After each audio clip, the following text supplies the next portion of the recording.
Hi everybody, thank you for watching Nibbles and Flicks. I'm your host Jeff Reed. Don't forget to like, comment, and subscribe. In this video, we're going to be reviewing the movie Mickey 17.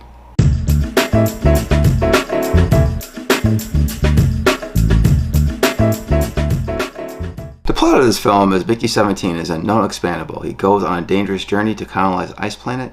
This movie is basically a sequel to the book Mickey 7. It was directed by Bong Joon-ho and written by Bong Joon-ho and Edward Aston. It stars Robert Pattinson, who's playing Mickey Burns, who signs up for a program as expendable. Mark Ruffalo, who plays Kenneth Marshall, a failed politician who creates a program to leave Earth and start a new society on the Ice Planet. Niobe Aki, who plays Nasha, Mickey's love interest and former military technician soldier who helps plan strategies for Marshall. Steve Yeun, who plays Timo, Mickey's friend who are in business together but gets in a little trouble and they have to flee Earth to get away from some debt collectors, so they join this program. And Toni Collette, who plays Marshall's wife, who has a weird obsession of making different types of sauces. So if you haven't watched one of our videos before, we kind of break down the good, the bad, and the final verdict. I will go into these things to say what I like and what I dislike and how I feel about the overall film. So let's get into it. Let's have some fun. First thing I want to say, I'm a huge fan of Bong Joon-ho. I love his movies. I love The Parasite. I think this is something that I felt like he can do. He's very good as bringing as many genres into one film and actually expanding on those genres, making it into a beautiful piece of art. And I felt like, that's something that he's really good into. So let's get into it. Let's start with the good. So the first half, a little bit of the second half of the film, I enjoyed a lot because there's a lot of story development, a lot of character development too for Mickey, and it actually shows why Mickey joined this program. He was in trouble with his friend Timo, with some loan sharks, and they had to do something after their life was threatened. They had to get off of Earth somehow, and Mickey basically picks this random job, not knowing what's going on. Is actually this program is being placed by Mark Ruffalo's character Kenneth Marshall, that they're actually leaving Earth. They want to start their own society or own world somewhere else, off Earth, on another planet. And basically that they need certain jobs to be done in order to make the new world more habitable for humans. Fortunately for Mickey, he picks the wrong job. He picks an expendable job, not even reading the brochure what each position does. And when it actually see his mistake throughout the film of picking this role, and you actually see basically what happens if they throw him out there to see how a human body can handle certain pressures of heat, cold, certain diseases and certain worlds.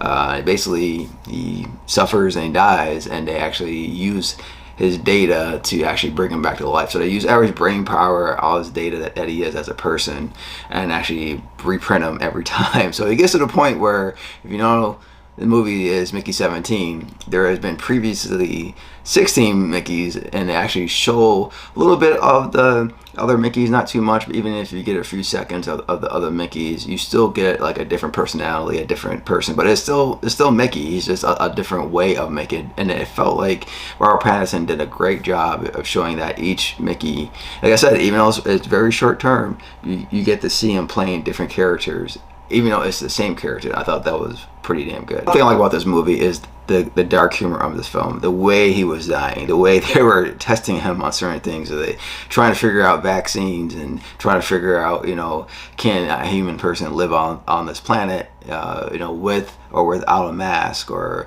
without a breathing tube or something. So it was kind of cool how they tested him out, and they try to see, if we can live like on these planets, and if not, they were like trying to find solutions or vaccines in order to figure out, okay, if we do this and make this vaccine, maybe we can survive off this planet. And I feel like that because it showed the different deaths that he went through, and as many times they had to scrap his body and reprint him again. And I find that to be very funny and very interesting, that dark humor that they put in there, which is some people may like and may not like, but I like that kind of humor. I thought it was funny, and it made the film very enjoyable to watch.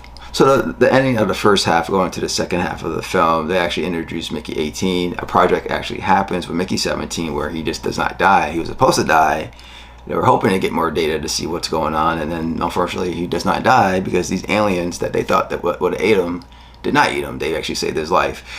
So you start to see the two dynamics of the two Mickeys once they're introduced is very fun, because one Mickey is a sweetheart, and that's Mickey 17, and Mickey 18 is a total jackass and an asshole, and you get to see how Robert Pattinson can play both of these characters at the same time. And I kind of wish that the film focused more time on this dynamic, because I felt like what they were setting up could have been really good. Even, you know, you have a odd number Mickey and you have an even number Mickey, and if they die, they can, you know, stay together and help each other out when it comes to this crazy project. But unfortunately, the film went towards another direction that I will go into the bad. But however, Robert Pattinson plays these different Mickeys very well, to the point where you feel like each of these Mickeys, like I said, the other Mickeys, the other 16 Mickeys, you felt like you didn't get enough time with them. However, he makes them very distinctful that they are different people, even though they are the same person. And I really like how Robert Pattinson portrayed his role. He was really good in this film. Another thing I like about the film is the cinematography. I love the cinematography of this film was great. I love the production. I love the costumes in the movie, everything that gone into this film. You can see where that $120 million budget went to, and I'm happy to say that they used that very well. And they made the whole film look very beautiful and is very gorgeous to watch. Some of the shots are just absolutely beautiful, and also, like I said before, the outfits and everything they did for production was very well, and I think they did a good job with that, and very good, well spent money. Now we're gonna get into the bad, and the bad is not really bad. This is kind of like nitpicking, or things I kind of wish they would have executed better. But it's not saying performances or anything is bad, or a movie's bad at all. It's just I wish they would have taken different routes of this stuff. So let's talk about it. So the first thing I want to say is Mark Ruffalo does a great job playing as Kenneth Marshall in this film. He actually is playing, like I said before, he's playing a failed politician, basically a rich guy who fails, and it's getting to the point where it seems like every time we get some kind of guy with power or money, they're trying to copy Trump. And I kind of wish that we would get away from this, even though I understand this movie was made like 4 years ago. It's supposed to come out 2 years ago. It's been delayed numerous times. So probably at that time it kind of made sense. But I'm kind of hoping that every time we do, have a movie that has politicians, they're rich and they have massive egos, we don't do like the whole Trump thing, because it will get tiring very fast. And honestly, just let Saturday Night Live do that. But it kind of felt like Mark Ruffalo was kind of do that, even though his performance was really well. I mean, he does a great job playing this character and showing the ego of this guy, how much he's not really in touch with people, how evil he can be, how deceptive he can be. It was actually good to see how he does his performance. However, it felt like now we get to the point, it's been like, what, almost 10 years since Trump's been on the mainstream for political, and it's getting kind of tiring because we see it all over the place. And I mean, how many movies did we see last year? We saw somebody portraying a kind of like a Trump character. So I feel like that is the part that I just did not like about Mark Ruffalo's character. However, I say his performance in this film was very, very good, and I like everything that he was doing as a character, and some of the things that they were trying to portray him as his character who failed on Earth and trying to start his own kingdom and trying to be like a king of his own planet or something like that. So yeah, I understand, I get the ego-ness of it and the douchebaggery of it too, but I kind of wish they just stopped having characters portraying as Trump, because it's getting kind of boring. And even though it's good, it's like, okay, do we have to do this again? Come on, let's move on with this douchebaggery role, please. Another thing I did not like about this film is how the movie just transformed. One thing about Bong Joon-ho is pretty good at, he's pretty good at mixing genres. And not saying he didn't do that here, but I felt like once the focus left on Mickey, and it was trying to introduce all of these different elements of film, Mark Ruffalo's character, Naomi Ackie's character, they're trying to show, trying to bring all this different genre when it comes to, drama, suspense, and romantic piece, or kind of like a love triangle too with another character. I felt like they kind of lost in touch of what they were trying to do, what they were trying to focus on. And I kind of wish they would have just fixated and just stayed with the elements of the two Mickeys a little bit longer, only because I felt like it wasn't fleshed out of what it could be. Like I said before, you got one Mickey who's a sweetheart, you got another Mickey who's kind of like a douchebag. So it would be nice to see how Naomi's Aki character would have portrayed that, especially being in the middle between them and being the love interest of Mickey. Would have loved to see more of that portrayal of them trying to actually work around that relationship, and also that another character who was trying to get into like the threesome, trying to make it to a foursome kind of thing, which was interesting. You kind of wanted to see that, how that's going to be fleshed out, but unfortunately, they were moving on because there were certain things that they had to do in the film, and you knew they had to do that once they introduced Mark Ruffalo's character, because you have to somewhat acknowledge that character, knowing that he's doing all these crazy things, and he wants to do all these crazy things to people, and actually take over a planet and build his own society. You had to get there. However, I felt like they just could have stayed grounded a little bit longer, focus on the two Mickeys, and flesh those little stories out. But unfortunately, it didn't work. It didn't really take me out of the film too much, but it just made me feel like we're kind of missing some of this groundness of Mickey, and we don't really flesh out his character all the way through. And speaking of that, it does make the film feel a little bit longer than what it needs to. I would say the movie's like 2 hours and 17 minutes. Maybe the film could have be chopped up, maybe down 20 minutes. But however, if you're going to keep those elements in the film, you still need some time to flesh out Mickey. So it maybe would have been a longer film, and and there was time where they delayed this film numerous times. So maybe they went back a couple of times while doing the editing process, and noticed, hey, we need to chop this up a little more, make it more cleaner. Maybe the storyline between the two Mickeys got a little sloppy, and they really didn't want to flesh it out even more, and they had to figure out how to get to the other storylines. But I felt like they could have focused on it a little bit more, as I say. But the film does feel a little bit longer, even though it's 2 hours and 17 minutes. You really do start feeling the film a little bit when it gets to the third act, when it starts to fleshing out all these storylines, all these side plots all at once, and it definitely felt like longer than what it really was.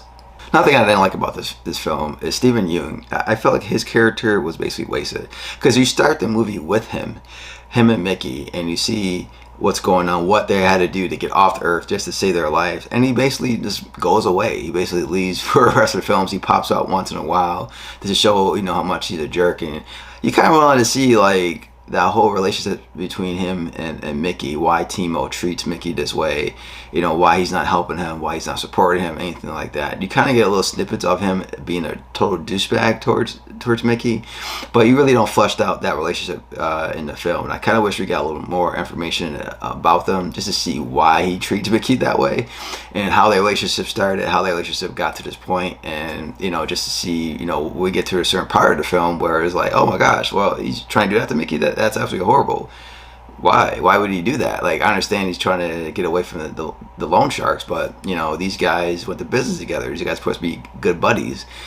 These guys were supposed to be just friends together, and they kind of set the tone at the beginning of the film where maybe Timo was using Mickey for the business, and he used Mickey to basically get out of the situation. But I would still like to see more information, or more like a backstory when it comes to this too, because I just feel like that part of the film was fleshed out. And maybe that was part of the things that was just cut on the floor for the editing. This this really does have a lot of meat to it. We might as well just keep it where how it is, and that's what we get in the film. So the verdict of the film, I think, is a good film. I think it's something that's a little bit above meh, but I feel that this film did a lot to make the movie enjoyable to watch. Like I said before, the storyline in the beginning, it was great. I love the cinematography. Robert Pattinson was absolutely amazing playing all the Mickeys. I love Mark Ruffalo's performance as well. Basically everybody's performance, actually. Everyone does a great job in this film, even though if the character for Mark Ruffalo has been done a million times with the whole Trump thing. It's still a good performance. When it comes to the other characters as well, like I said before, I thought Naomi Ackie was fantastic, and I felt like everybody else in this film did a great job. And there's certain things that did very well when it comes to like the dark humor. I love the story that how we progress from Mickey 1 to Mickey 17 up to Mickey 18, and I just enjoyed that aspect. The one things I just, like I said before, where it took a turn for me was just all the subplots, the things that they have to do in the film, because they introduce Mark Ruffalo's character as the douchebag earlier, so you know that that storyline has to have involve and be the overline of the story, and you have to address that. And I felt like all the subplots, the other sub stories, kind of affected the film and brought the grade lower because it affected the film overall. And I felt like if they could have focused a little bit more on Mickey, yes, you have your subplots here and there, but just don't go to a part where you're just throwing subplot over and over again. Now you take me in this direction, you take me in that direction, this one, that one, but I really want to be in this direction, and this is the Mickey direction. Just have those subplots to branch out to Mickey till everything comes together. And I felt like Mickey towards the end of the film got lost. Like, it wasn't like focusing really on him, it was just the situation that was going on.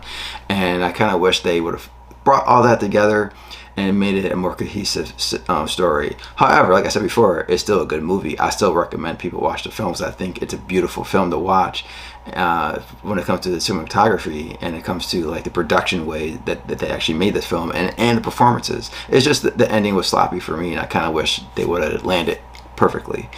But that's what I feel about the film. What do you guys think about the film? Did you guys go see Mickey 17? Let me know in the comment sections below. And if you did not, are you interested in watching the movie? If you did, I would say, again, go watch this film. So I think the performances alone, the movie, how it's shot, and the style, and everything else is actually, I would recommend someone watching this film. And let me know in the comment section, like, with me saying all these things, are you still interested in watching this movie? Are you not? Let me know in the comment section below. And thank you for watching Nibble and Flicks. I'm your host, Jeff Reed. I'll see you next video. Take care and goodbye.